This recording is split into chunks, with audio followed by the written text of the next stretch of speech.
नमस्कार, मैं हूं आपके साथ नेहा दुबे। अपने लोकप्रिय कानूनी प्रोग्राम लीगल हेल्पलाइन में आप सभी का बहुत स्वागत है। इसमें हमारे कानूनी विशेषज्ञ रोजमर्रा की जिंदगी की समस्याओं से जुड़े कानूनी मसलों पर आपकी शंकाओं का समाधान करते हैं। आप भी फोन करके कानूनी राय ले सकते हैं हमारे विशेषज्ञ से। और साथ ही आज हम लिमिटेशन एक्ट से जुड़ी हुई कानूनी जानकारी आपको देंगे। लिमिटेशन एक्ट से जुड़ी हुई कानूनी जानकारी देने के लिए इस वक्त हमारे साथ मौजूद है विशेषज्ञ और अधिवक्ता राम नरेश यादव जी। यादव जी, आपका बहुत बहुत स्वागत है जी। तो आपको यादव जी बहुत ही विस्तार से लिमिटेशन एक्ट के बारे में जानकारी देंगे। अगर आपका भी कोई सवाल है तो आप हमें कॉल कर सकते हैं। कॉल लाइंस खुल चुकी हैं, फ़ोन लाइंस खुली हुई हैं और आप अपना सवाल लिमिटेशन एक्ट के बारे में पूछ सकते हैं। 0120612793 पर कॉल करें या फिर 0120612793 पर भी आप हमें कॉल कर सकते हैं।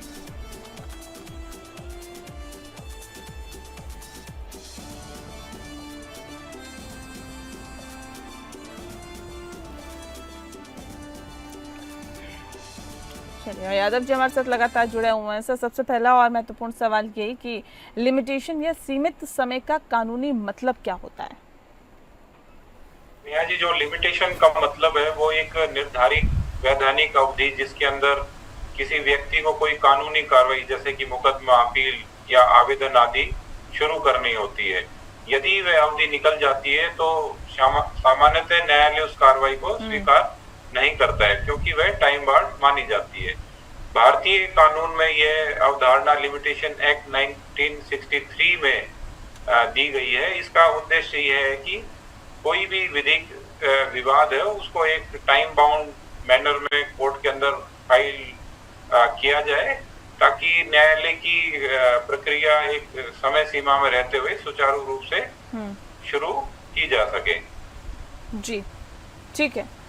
ये बताइए कि सीमित समय सीमा की गणना कैसे की जाती है? इस अधिनियम के तहत समय की गणना करने के लिए कौन कौन से दिन शामिल नहीं किए जाते हैं? ये बहुत अच्छा सवाल। सबसे पहले तो जो कंप्यूटेशन है पीरियड ऑफ लिमिटेशन, ये सेक्शन 12 से 15 लिमिटेशन एक्ट के अंदर ये दिया गया हुआ है। अब समय कब से शुरू होता है? समय जब से शुरू होता है जब कोई भी शिकायतकर्ता का अधिकार उत्पन्न होता है, यानी कि जिस दिन से कॉज ऑफ एक्शन अराइज होता है उस दिन से वो समय शुरू हो जाता है। अपील के केस में हम कहें कि जब जो फर्स्ट कोर्ट का आदेश पारित होता है या अपीलेट कोर्ट का जब आदेश पारित होता है तो उस दिन से डेट ऑफ ऑर्डर के नेक्स्ट डे से लिमिटेशन शुरू हो जाता है। अब कौन कौन से दिन उसमें शामिल किए जाते हैं या शामिल नहीं होते, कौन कौन से दिन एक्सक्लूड होते हैं, जैसे जिस दिन से समय शुरू होना होता है वह दिन गिना नहीं जाएगा। सपोज आज कॉज ऑफ एक्शन शुरू हुआ है तो नेक्स्ट डे से लिमिटेशन स्टार्ट होगी, और अगर आज कोर्ट ने कोई निर्णय किया है तो उससे नेक्स्ट डे से वो अपील की जो कार्रवाई का लिमिटेशन है वो शुरू होता है। यदि कार्रवाई किसी निर्णय आदेश के खिलाफ हो तो निर्णय पारित होने का दिन और आदेश प्रतिलिपि जो उसकी जो कॉपी है सर्टिफाइड कॉपी उसको लेने का समय बाहर किया जाता है। सपोज आज डिसीजन पास हुआ, हमने एप्लीकेशन दायर कर दी है अपना ऑर्डर सर्टिफाइड कॉपी की और वो 10 दिन बाद मिलती है तो लिमिटेशन में हमें 10 दिन की छूट मिलती है जिस दिन हमें वो ऑर्डर की कॉपी मिलती है। एक यदि अदालत किसी अधिकार से पूर्व बंद हो, यानी कि अगर छुट्टी हो, सपोज संडे आ गया है जिस दिन लिमिटेशन एक्सपायर हो रही है और मंडे को जब हम फाइल करते हैं तो जिस दिन अदालत बंद है वो उसमें काउंट नहीं होता है। तो ये सब दिन है जो इसको एक्सक्लूड किया जाता है। जी, न्यायालय बंद होने के समय पर सीमा का क्या रहता है? उस समय सीमा का क्या रहता है जब न्यायालय बंद होता है? जब समय सीमा समाप्त हो जाती है, किस तरह से समाप्त होती है और आगे की कार्रवाई कब से शुरू की जा सकती है?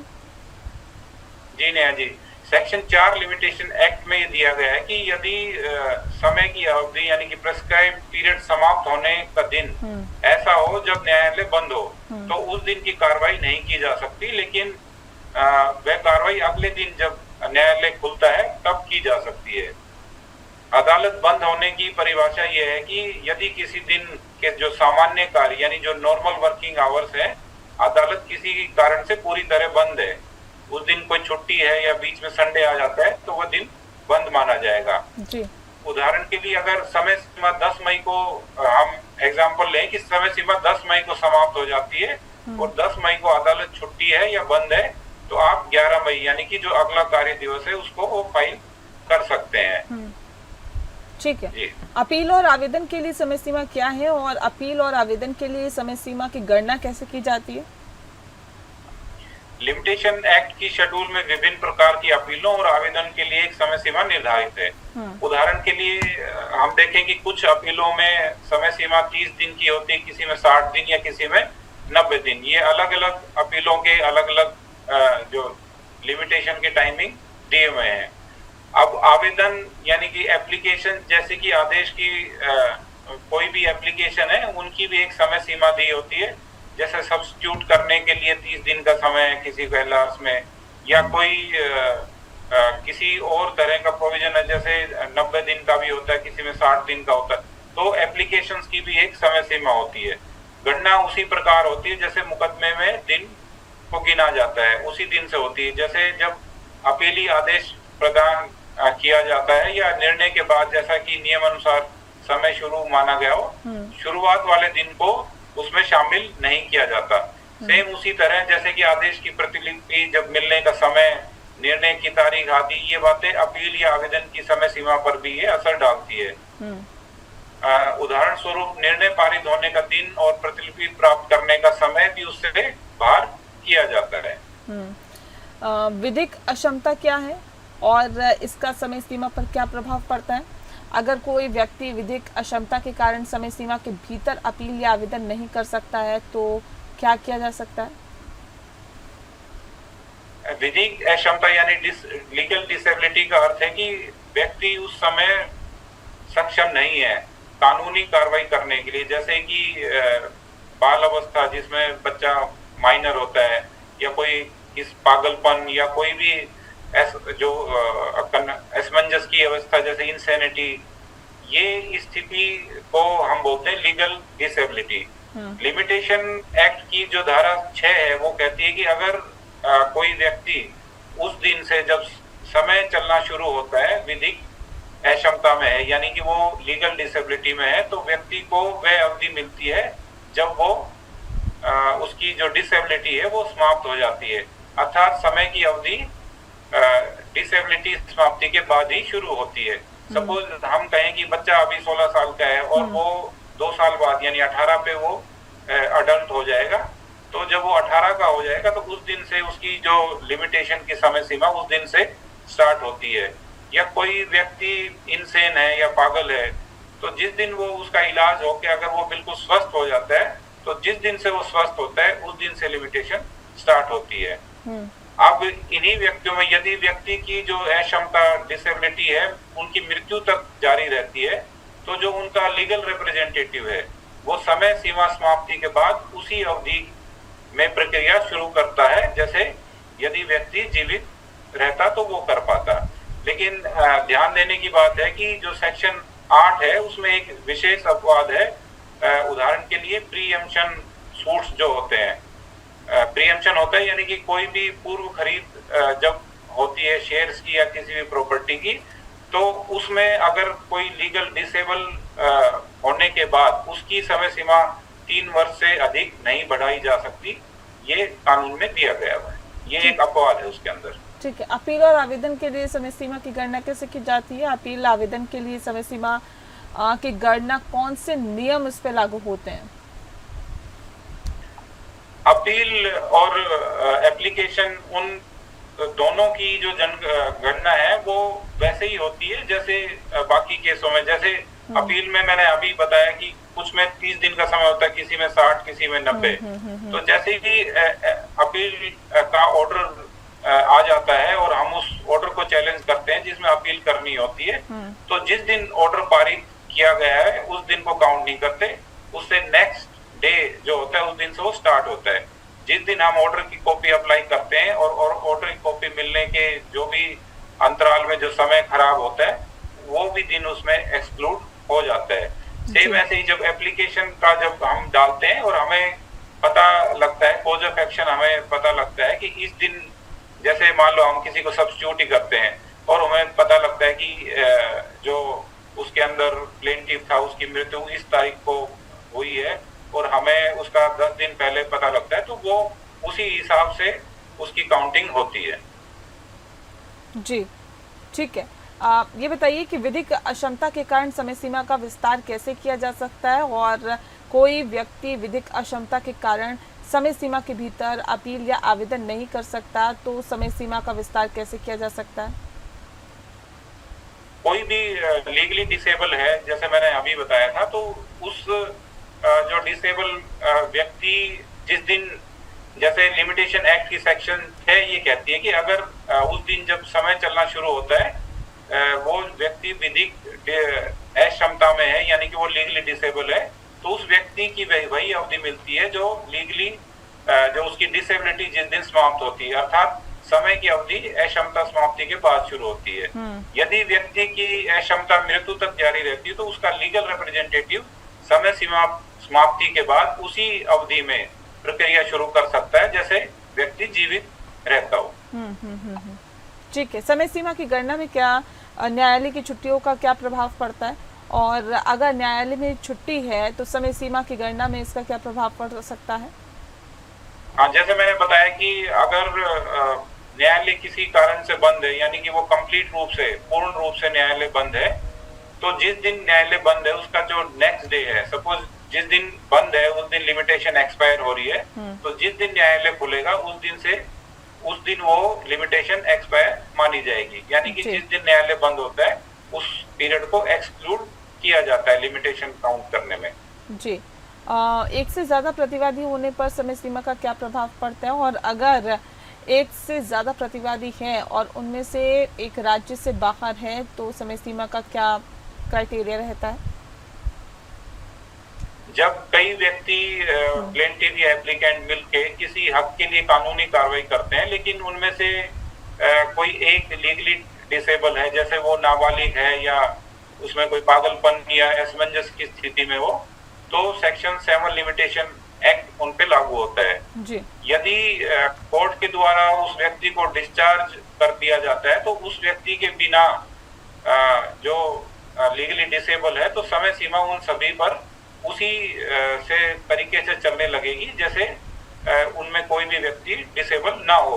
लेकिन यदि डिस्चार्ज दिए बिना उस डिसेबिलिटी वाले व्यक्ति की सहमति जहां जरूरी हो तो समय सीमा उन सभी पर नहीं चलेगी जब तक कि अक्षमता समाप्त न हो जाए या कोई अन्य व्यक्ति ऐसा योग्य ना हो जो डिस्चार्ज दे सके बिना उस अक्षमता वाली व्यक्ति की सहमति से। ठीक है। बताइए कि समय सीमा की गणना के लिए कौन से नियम लागू होते हैं, और साथ ही साथ समय सीमा की गणना के लिए इस अधिनियम में कौन से नियम और प्रावधान दिए गए? समय सीमा के लिए न्यायाजी अलग अलग होता है, जैसे अपील के लिए कोई अपील 30 दिन में फाइल होती है, कोई 60 दिन में, कोई 90 दिन में। एप्लीकेशंस है उसके लिए भी, जैसे सब्स्टिट्यूशन की एप्लीकेशन है या कोई और है, किसी में 30 डेज का टाइम होता है, किसी में 90 डेज का, तो ये अलग अलग होती है। अब लिमिटेशन को कैसे काउंट करते हैं वो एक अहम बात है। लिमिटेशन उस दिन से काउंट होती है जिस दिन कोज ऑफ एक्शन अराइज होता है, यानी कि जिस दिन किसी व्यक्ति उससे उनके अधिकार प्रभावित होते हैं तो उस दिन से वो कोज ऑफ एक्शन अराइज होता है। अब बात हम अपील की करें तो अपील के अंदर जिस दिन से कोर्ट का ऑर्डर आता है उस दिन से लिमिटेशन स्टार्ट हो जाती है। सपोज हम कोई फर्स्ट अपील डालते हैं जिसमें 60 दिन का समय होता है, तो वो 60 दिन का समय जिस दिन निर्णय आता है उस दिन से वो शुरू होता है। लेकिन इसमें कुछ पीरियड है जो एक्सक्लूड होता है, जैसे जिस दिन निर्णय आया और हमने उसके नेक्स्ट डे उसके सर्टिफाइड कॉपी के लिए एप्लीकेशन दी और वो रिसीव होती है सपोज हमें 15 दिन बाद, तो वो जो 15 दिन का जो पीरियड था from the date of application और जिस दिन कॉपी रिसीव होती है तो वो पीरियड उसके अंदर एक्सक्लूड हो जाता है और लिमिटेशन स्टार्ट होती है वो 15 दिन खत्म होने के बाद। तो ऐसे अपील दायर होती है। कई बार क्या होता है कि जिस दिन लिमिटेशन एक्सपायर हो रही है उसी दिन कोर्ट की छुट्टियां होती है, तो जिस दिन कोर्ट रीओपन होते हैं उस दिन से लिमिटेशन स्टार्ट हो जाती है।